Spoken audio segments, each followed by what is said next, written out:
Hey everyone. I'm Fighter, a freelance journalist from Los Angeles, California. Welcome to my YouTube channel, Filter Los Angeles. On this channel, I'll be sharing my journeys exploring some of the most chilling places, not just here in the US, but also in neighboring countries. As a freelance journalist, I can go just about anywhere to chase down a story. I'll be telling you all about the expeditions I've embarked on, from investigating notorious criminal gangs to venturing inside the world's most terrifying prisons. Make sure to subscribe to join me on these adventures. Today I will tell you about a journey titled A Trip to Hell, Inside CECOT Prison. Today, I will take you to explore the prison known as the most secure and strictest in the world. I invite everyone to explore CECOT with me. Behind me is the largest and most rigorous prison in the world, a fortress of steel, cement, and endless walls. CECOT was built to house the planet's most notorious criminals, those who have sown terror and claimed countless lives. Today, I, Fighter, a fearless journalist, will step into a place where even sunlight seems afraid to penetrate. My mission is to uncover the darkest secrets hidden behind these towering walls, and more importantly, to listen to the horrifying confessions from the very mouths of the human devils imprisoned here. CECOT, a name that has become a symbol of brutality and fragile hope, is El Salvador's answer to the gang violence that once engulfed the nation. Thousands of individuals, once self-proclaimed lords of the streets, are now locked together, their freedom completely stripped away. On this trip, I will not only witness chilling scenes but also confront face-to-face those bearing gruesome tattoos, marks of a bloody past. Do these criminals still possess any humanity, or are they merely soulless husks forever confined to this earthly hell? The gates of hell, the first step. The scorching midday sun of El Salvador seemed to be completely swallowed by CECOT's colossal shadow. From afar, it was just a gray, emotionless block of architecture, but as we drew closer, its overwhelming presence became more palpable. The towering walls, bristling barbed wire fences, and imposing watchtowers stood like stone monsters. I took a deep breath, trying to calm myself. Today, I wouldn't be the ordinary journalist Fighter, I would be an explorer, an investigator of the souls of those who had lost themselves. Before being allowed entry, a tall, stern security officer with sharp, knife-like eyes approached us. "Welcome to CECOT," he said, his voice dry. "This is not a typical tour. All rules must be strictly followed." He guided us through a series of security checkpoints. Each station had modern full-body scanners, scrutinizing every millimeter of our bodies. I was forced to remove my wedding ring, the only personal item of value I wore. "Nothing is allowed inside except cameras and microphones," the guard stated.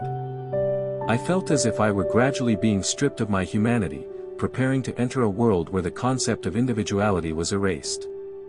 In the registration area, I witnessed dozens of new inmates, recently arrested, being photographed and fingerprinted. Their faces still bore signs of panic, but some held defiant gazes. One terrifying, harsh truth emerged. Once inside CECOT, all contact with the outside world would be permanently severed. No visits, no letters. I shivered, thinking of the innocent people who might have been wrongly arrested in the gang crackdown, whose families now had no way of knowing if their children, spouses, or parents were alive or dead. Their lives, quite literally, had vanished into thin air. A labyrinth of steel and murdered souls. We were led to the armory. Rows of T-65 rifles, handguns, and ammunition were neatly arranged. "Everything is prepared for any unexpected situation," a guard explained. I couldn't help but wonder how many riots had been quelled with these weapons. Or if their mere presence was enough to deter any thought of rebellion. To navigate this vast complex, we had to board a special bus. Along the way, I noticed small pebbles scattered across the pathways. "That's a natural alarm system," the warden said. "If an inmate tries to escape, the pebbles will expose them." A chill ran down my spine. This prison was not just built to confine bodies, it was designed to break wills. It was engineered to prevent any glimmer of hope for freedom from ever blossoming. Stepping into the detention area, a heavy, suffocating sensation enveloped me. The smell of dampness, body odor, and something even more indescribable, the smell of despair, permeated every cell. Thousands of inmates, all wearing drab white uniforms, sat or lay silently on metal bunk beds. Their eyes were empty, lifeless, like candles whose oil had burned out.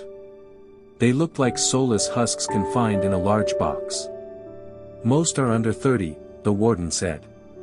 Many of these individuals have caused the deaths of hundreds of people.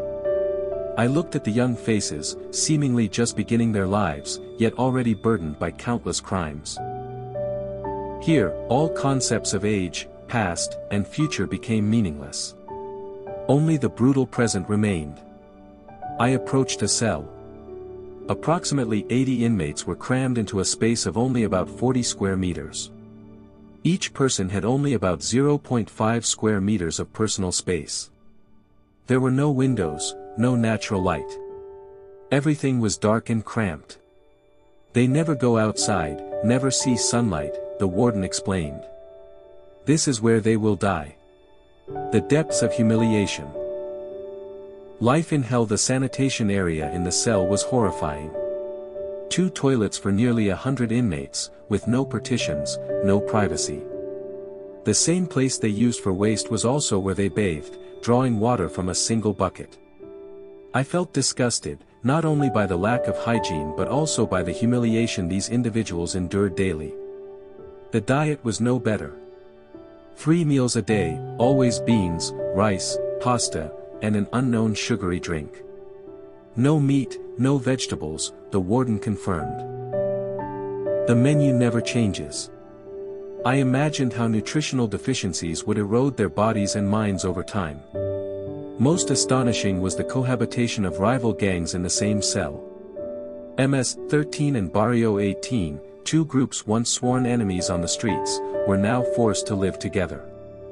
They have to learn to live peacefully here, the warden said. Otherwise, the consequences will be dire. I wondered if the hatred truly disappeared, or if it was merely suppressed, waiting for a day to erupt. The secret of the tattoos and the light that never fades. I paid particular attention to the inmates' tattoos. These were not just simple drawings but stories of crimes, loyalty, and a life that had descended into hell. Spiderweb tattoos, devil horns, teardrops, each symbol carried a chilling meaning, a reminder of its owner's bloody past. The facial tattoos are a sign of the highest-ranking members, the most brutal ones, the warden whispered. On the streets, encountering these individuals meant facing death. Above, along the corridors, guards constantly patrolled, monitoring every action of the inmates. The surveillance camera system operated 24/7. The most terrifying thing was that the lights in the cells never turned off. Day and night, blinding artificial light shone directly into their eyes. They are always being watched, the warden said. I watched inmates use towels to cover their eyes when trying to sleep, a futile attempt to find a bit of privacy, a bit of darkness in this utterly monitored life. The only activities they were allowed to participate in were exercise and Bible study, 1 hour each week. This was the only time they were allowed out of their cells. For those who were once lords of the streets, who once freely roamed and commanded hundreds of people, now they could only walk in a confined space, under strict armed supervision. I saw an inmate silently mouthing words, trying to send a message to the outside world. Even in absolute captivity, the gang's will was not completely extinguished. The solitary confinement cell, petrified loneliness. Before the main interview, I was led to a place even more horrifying than what I had already seen. The solitary confinement area. This was for inmates who violated regulations, a punishment more brutal than death. By law, we can hold them for a maximum of 15 days, the warden said, his voice devoid of emotion. The heavy steel door opened, revealing a small, dark, cramped room. Not a speck of natural light. Nothing but a cold concrete slab. The smell of dampness, foul odors, and something even more indescribable, the smell of absolute solitude, assailed my nostrils. They don't know time here, the warden explained. They never leave here. They are completely cut off from the outside world, left only with their own thoughts. Inside, I saw a small hole next to the concrete slab. This is where they get their drinking water, and this is also where they relieve themselves, the warden pointed. I saw dirty water stains and a mossy hole. Clearly, this place had just been used. What's the hardest thing here? I asked. You can't see your own hand, the warden said. When a person is isolated, they need something, a book, anything to keep their mind clear. But here, they have nothing. I imagined the toughest criminal, confined in absolute darkness, with nothing to do but confront himself and the crimes he had committed. This isolation was not just a physical punishment, but a cruel mental torture, enough to break even the most resilient wills. This is necessary for the type of criminals we have here, the warden said. Those who once played God, deciding who lived and who died, deserve the worst punishment. We show them no mercy. They can beg for forgiveness, and pray to God to forgive them, but here, justice must be served for so many victims. The confession of a devil, interview with Psycho. Finally, the moment I had been waiting for arrived, the interview with Marvin Ernesto Metano Vasquez, alias Psycho. A notorious gang leader, 41 years old, with 34 years of criminal history and 25 years as a high-ranking member. 12 armed guards surrounded us, their sharp eyes following Psycho's every move. Remove the mask, the warden ordered. Psycho slowly pulled down his face covering. His face was scarred and covered with gruesome tattoos, but his eyes, though cold, held an indescribable melancholy. What is your name? I began. Marvin Ernesto Metano Vasquez. How old are you? 41. When did you join the gang? Since I was 11. Officially joined MS-13 in 2004. What pushed you down this path? Psycho sighed, a heavy breath. My mother was poor, she had to work all day. I grew up without a father. The streets were where I found family. I started robbing to get shoes, clothes. Then I needed a father figure, and I found it in the gang. I once tried to change, came to El Salvador hoping to start over. But here, the gang was even stronger. I fell back into the same old ways. I always wanted to achieve what I set out to do, and I achieved everything. But now I'm here. This is the price the devil has to pay. His voice was flat, expressionless, as if telling someone else's story. Is it true that to join, you had to kill your own relatives? Psycho nodded slowly. Yes. To prove loyalty, to gain territory. I lost everything because of it, my mother, my father, my son. I could have had a better life in America, with my family.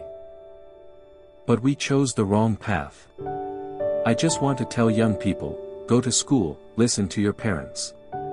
Don't live this life. There's no way out. How many lives have you taken?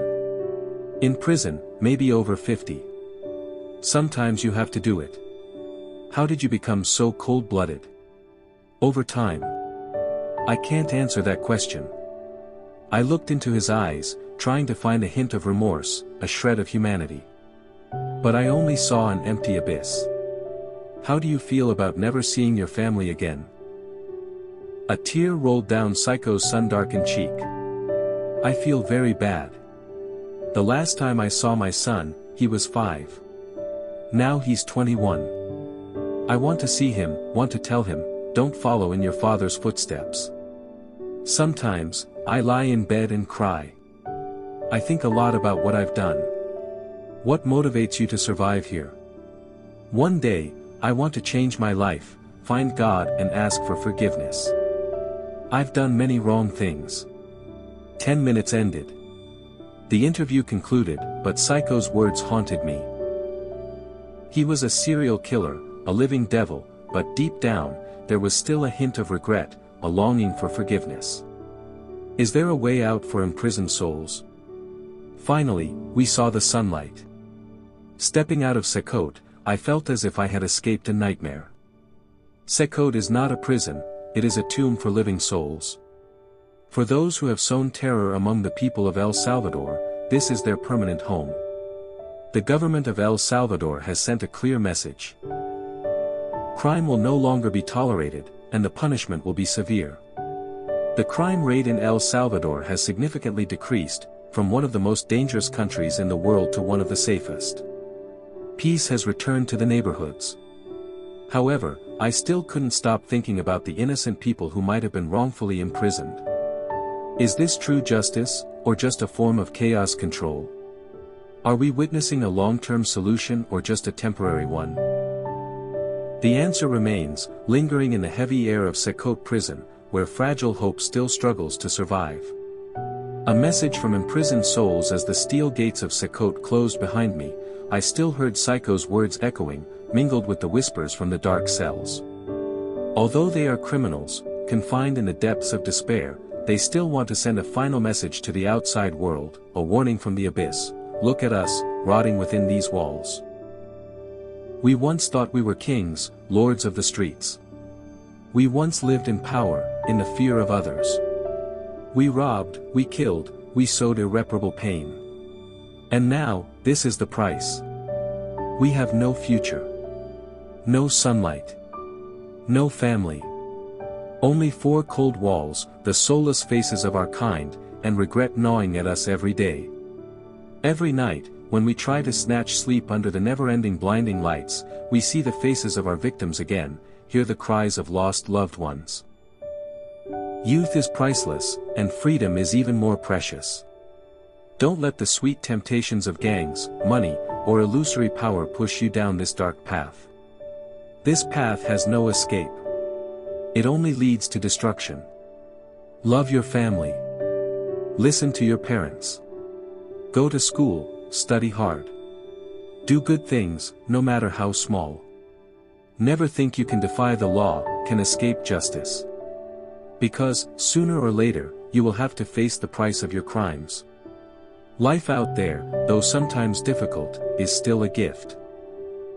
Don't trade it for wrong choices. Don't follow in our footsteps. Because when you lose everything, when you are imprisoned here, you will realize that the only thing left is boundless regret.